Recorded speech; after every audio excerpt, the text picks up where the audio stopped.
अस्सलाम वालेकुम। हमारा आज का टॉपिक है इन्फॉक्शन। सबसे पहले इन्फॉक्शन होता क्या है?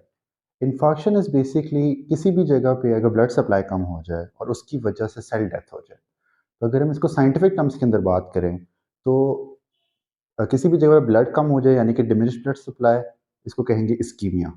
और सेल डेथ और accidental cell death specially is known as necrosis. So infarction is ischemic necrosis.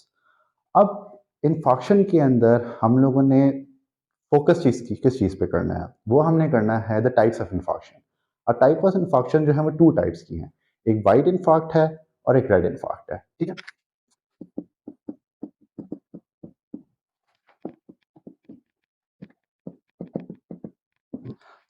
तो जो रेड इन्फॉक्ट है उसको हम कहेंगे हेमरेजिक इन्फॉक्ट और जो वाइट इन्फॉक्ट है उसको हम कहेंगे एनीमिक इन्फॉक्ट।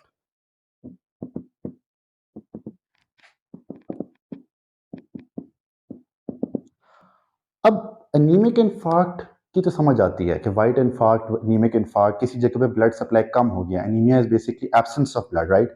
तो अगर किसी जगह पे ब्लड सप्लाई कम हो गया है, उसकी वजह से इन्फॉक्शन हो गई है, वो वाइट कलर का हो गया, दैट मेक्स कंप्लीट सेंस कि एनीमिक इन्फार्क्ट है। लेकिन मसला ये आता है कि हेमरेजिक इन्फार्क्ट किस तरीके से हो सकता है? रेड कलर का इन्फार्क्ट कैसे हो सकता है? कि एक एक तरफ से हम कह रहे हैं कि ब्लड है और दूसरी तरफ से हम कह रहे हैं इन्फॉक्शन है, जबकि इन्फॉक्शन तो डिमिनिश ब्लड सप्लाई की वजह से थी। तो इस चीज़ को हम एक्सप्लेन करेंगे सबसे पहले। तो देखो, रेड इन्फार्क्ट या हेमरेजिक इन्फार्क्ट की अगर हम बात करें तो उसकी 5 कॉजेज़ हैं, ठीक है?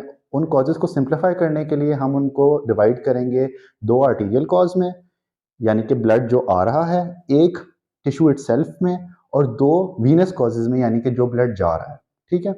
तो जो 2 आर्टीरियल कॉजेज़ हैं, उनमें सबसे पहले हमारे पास आएगी डुअल ब्लड सप्लाई, यानी कि वो ऑर्गन्स जिनके अंदर डुअल ब्लड सप्लाई होता है। जैसे हमारी लंग्स हैं, हमारा लिवर है, ठीक है? जैसे उसमें हेपेटिक आर्टरी भी होती है और पोर्टल वेन भी होती है, यानी कि डबल ब्लड सप्लाई आ रहा है। तो अगर डबल ब्लड सप्लाई आएगा तो उसमें रेड इन्फार्क्ट क्यों होगा? उसमें रेड इन्फार्क्ट इस वजह से होगा कि देखो, एक वेसल ने एक जगह को सप्लाई करना है, ठीक है? वो हो गई है बंद। अब दूसरी कंपनसेटरी उस जगह को ब्लड सप्लाई तो देगी, लेकिन वो उस लेवल का उसको नहीं सप्लाई दे सकेगी जितना उसकी ओरिजिनल वेसल ने देना था। यानी कि इन्फॉक्शन तो होगा, लेकिन दूसरी ब्लड वेसल की वजह से कंपनसेशन हो रही होगी, वहां ब्लड आ रहा होगा, जिसकी वजह से उसका कलर रेड हो जाएगा एंड लिहाजा हमारे पास रेड इन्फॉक्ट आएगा। तो सेल डेथ तो हो रही है, लेकिन कंपनसेटरी मैकेनिज्म की वजह से, दूसरी ब्लड सप्लाई की वजह से उसका कलर रेड हो जाएगा। तो पहली चीज होगी डुअल ब्लड सप्लाई। दूसरी दूसरी हमारे पास एक चीज होती है that is known as reperfusion. Reperfusion क्या होती है? कि जब भी हम किसी जगह पे ब्लड सप्लाई को रोक देते हैं, ठीक है, और उसके बाद उस ब्लड सप्लाई को दोबारा रीएस्टैब्लिश करते हैं, तो उसको रिपरफ्यूजन कहते हैं। अब अगर एक जगह पे ब्लड सप्लाई रुकी, ठीक है, तो वहां पर इन्फॉक्शन होगा। अब नेचुरल कॉजेज की वजह से या कोई मेडिसिनल कॉज की वजह से हम कोई मेडिसिन वगैरह देते हैं, अब वो जगह दोबारा से रिपरफ्यूजन होगी, वहां पर वो वेसल दोबारा खुल गई है, ठीक है? तो पहले जो ब्लड सप्लाई रुकी थी उसकी वजह से एक इन्फार्क्ट बना होगा। अब ब्लड आना शुरू हो गया, तो वो ब्लड उस इन्फाक्टेड एरिया को रेड कलर दे देगा।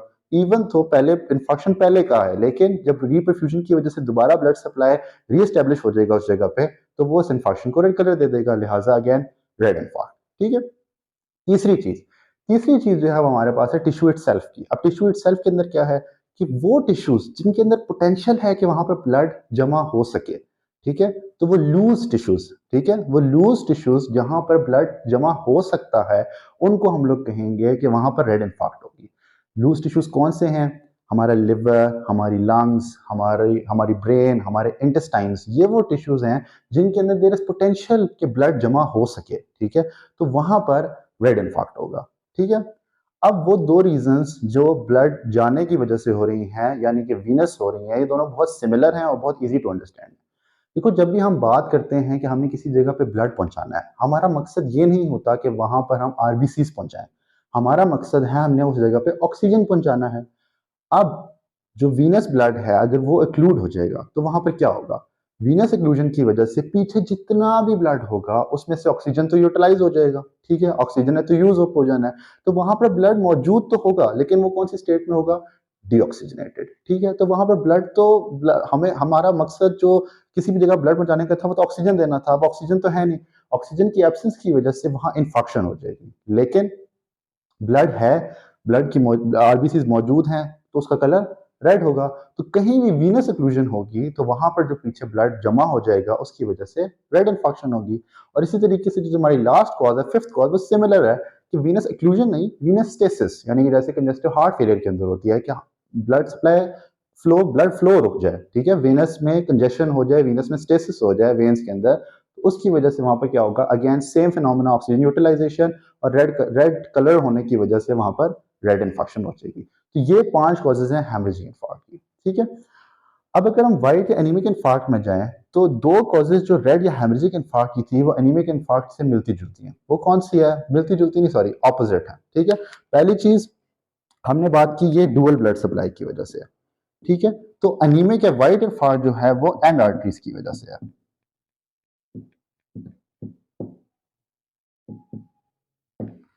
ठीक है। एंड आर्टरीज क्या होती हैं? एंड आर्टरीज वो आर्टरीज होती हैं जिनका कोई कोलैटरल या कोई एनास्मोटिक्स एनास्मोसिस नहीं बना हुआ होता।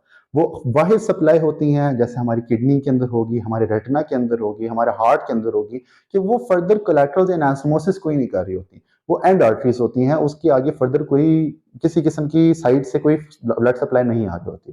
तो क्योंकि वो साइड से नहीं आ रही होती, तो जब वो बंद हो जाती हैं तो वहां पर वाइट इन्फार्क्ट होता है, वहां पर कंप्लीटली शट ऑफ हो जाता है ब्लड। तो इन्फेक्शन भी होती है और उसका कलर व्हाइट होता है, ठीक है। इसमें हम लोगों ने उसका ऑपोजिट क्या रखा था? डुअल ब्लड सप्लाई, कि वहां पर डबल ब्लड सप्लाई होती है, तो दूसरा जब आता है तो वो कलर दे देता है। इसमें हमने पढ़ा था रेड के अंदर कि ये जो होती है वो लूज टिश्यूज के अंदर होती है, जिसके अंदर देर इज पोटेंशियल के ब्लड जमा हो सके। तो जो व्हाइट इन्फार्क्ट है वो हमारे पास सॉलिड ऑर्गन्स के अंदर होता है, ठीक है। सॉलिड ऑर्गन्स कौन से हो जाएंगे? हार्ट हो जाएगा, किडनीज हो जाएंगी, स्प्लीन हो जाएगी, ये सॉलिड ऑर्गन्स होते हैं। इनके अंदर ब्लड जमा होने की जगह नहीं होती, तो जब जगह नहीं होती तो ब्लड जमा नहीं हो पाता, जिसकी वजह से हमारे पास वाइट इन्फार्क्ट आ जाता है, ठीक है। अब हम अगली चीज के ऊपर आ जाते हैं, दैट इज कि इनकी मॉर्फोलॉजी क्या होती है, ग्रॉस और माइक्रोस्कोपिक, ठीक है। तो ग्रॉस मॉर्फोलॉजी पे जो इन्फार्क्ट्स हैं वो वेज शेप्ड के होते हैं, और वेज शेप्ड कौन सी शेप होती है? ट्राइंगुलर, ठीक है। तो अब सवाल ये पैदा होता है कि इस ट्राइंगल, ये ट्राइंगल का बेस है और ये ट्राइंगल की एपेक्स है। अब सवाल ये पैदा होता है कि जो वेसल ब्लॉक हुई है वो बेस से गुजर रही है या एपेक्स से? तो यहां पर हम अपनी थोड़ी सी कॉमन सेंस यूज करेंगे, ठीक है। जब एक ब्लड वेसल बंद होगी, अगर उसने ये सारे जगह सप्लाई करनी थी, ठीक है, ये सारी जगह उसकी सप्लाई में थी। अब अगर एक वेसल बंद होगी तो जितना दूर एरिया होगा उतना ज्यादा अफेक्टेड होगा, क्योंकि ब्लड वेसल बंद यहाँ पर हुई है, उसने सप्लाई ओ एंड तक देनी थी, ठीक है।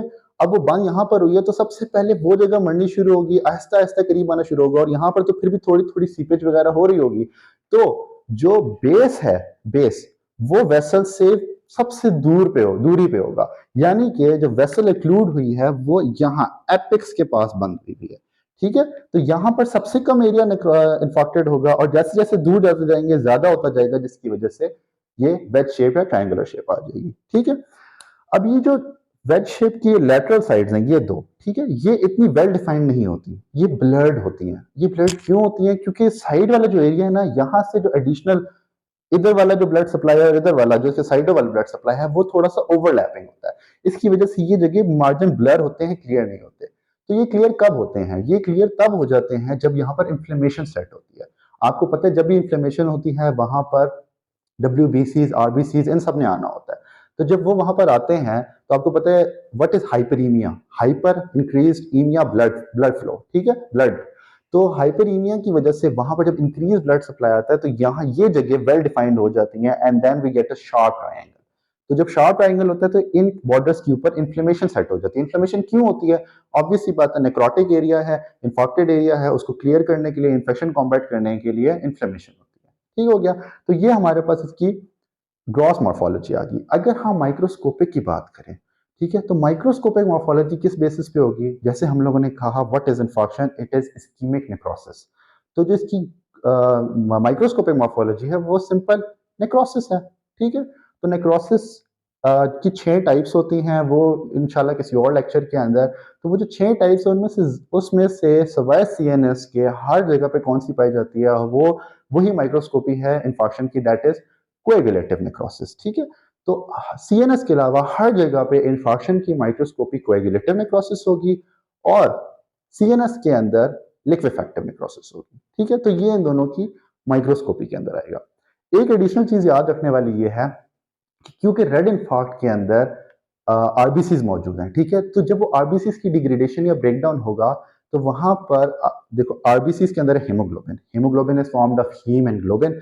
जब हीम ब्रेकडाउन होगा तो वहां से आयरन निकलेगी, वो आयरन जब एक्स्ट्रा हो जाती है बॉडी के अंदर तो वो एक पिगमेंट बनाती है that is known as haemosiderin. यहां पर आपने याद रखना है कि यह जहां भी आपके पास सिड्रो का वर्ड यूज होगा that is use for iron, ठीक है। तो हीमोसिड्रिन एक पिगमेंट है that is because of high iron, ठीक है, इंक्रीज अमाउंट ऑफ आयरन। तो जब यहां पर ब्रेकडाउन होगी रेड इन्फार्क्ट के अंदर तो हीमोसिड्रिन डिपोजिशन होगी because of breakdown of RBC, ठीक है, ये व्हाइट इन्फार्क्ट में नहीं होगा। और जब इसकी क्वांटिटी बहुत ज्यादा हो जाएगी तो हीमोसिड्रिन का कलर होता है ब्राउन या गोल्डन, तो ये ब्राउन कलर दे देगी रेड इन्फार्क्ट को। यहाँ पर हमारे व्हाइट और रेड इन्फार्क्ट खत्म हो जाते हैं। लास्ट चीज हमारे पास जो आती है वो ये है what are the factors influencing infection. तो जो फैक्टर्स इन्फ्लुएंसिंग इन्फेक्शन है वो सिर्फ 3 है, ठीक है, बहुत आसान है। सबसे पहले हमारे पास है कि एनाटमी क्या है, एनाटमी ऑफ वेस्कुलेचर, यानी कि वही बात जो हमने की थी कि डुअल ब्लड सप्लाई या एंड आर्टरीज, ठीक है। अगर डुअल ब्लड सप्लाई होगी तो ऑब्वियस सी बात है there will be less chances of formation of necrosis infection, ठीक है। तो डुअल ब्लड सप्लाई है या एंड आर्टरीज हैं ये डिपेंड करेगी कि इन्फेक्शन होगा, कितनी सिवियरिटी का होगा या होगा भी या नहीं होगा, ठीक है। सेकेंड चीज हमारे पास आ जाती है that is rate of formation of infection, ठीक है, या ब्लॉकेज। अगर बहुत जल्दी सडन इंक्लूजन होगी तो वहां पर इन्फेक्शन इज इनएविटेबल, ठीक है, वहां पर इन्फेक्शन होगा ही होगा। लेकिन अगर स्लोली डेवलपमेंट होगी, थोड़ी थोड़ी होगी, स्टेनोसिस होगा, तो वहां पर हमारे पास लॉन्ग पीरियड ऑफ टाइम होगा तो बॉडी कोलैटरल्स बना लेगी with the help of angiogenesis, वहां कोलैटरल्स बन जाएंगे। तो जब कोलैटरल्स बन जाएंगे तो एक अलग ब्लड सप्लाई की एक अलग से चेन बन जाएगी, तो वो एरिया इन्फेक्शन से बच जाएगा या लिमिटेड हो जाएगा। And last factor that influences infection is कि कौन सा टिश्यू है, कौन से टिश्यू के अंदर इन्फेक्शन हो रही है। जैसे हमें पता है सबसे ज्यादा ससेप्टेबल टू इस्कीमिया और न्यूरॉन्स, ठीक है, तो अगर न्यूरॉन्स के अंदर हो रही है तो जल्दी इन्फेक्शन होगी, ज्यादा बुरी होगी। फिर हार्ट के अंदर ज्यादा टाइम लेगी, 30-40 मिनट्स ले लेगी। फिर जो हमारे मसल फाइबर्स हैं उनमें और ज्यादा टाइम लेगी। तो 3 फैक्टर्स, एक एनाटमी, एक रेट ऑफ फॉर्मेशन और आखिरी टाइप ऑफ टिश्यू कहां पर हो रही है, इन चीजों पर इन्फेक्शन डिपेंड करेगी। That is all for infection. I hope you understand it. और अगर कोई सवाल हुआ कमेंट में बता, आप लोग लिख लें, मैं आपको जवाब दे दूंगा, ठीक है। Thank you. अल्लाह।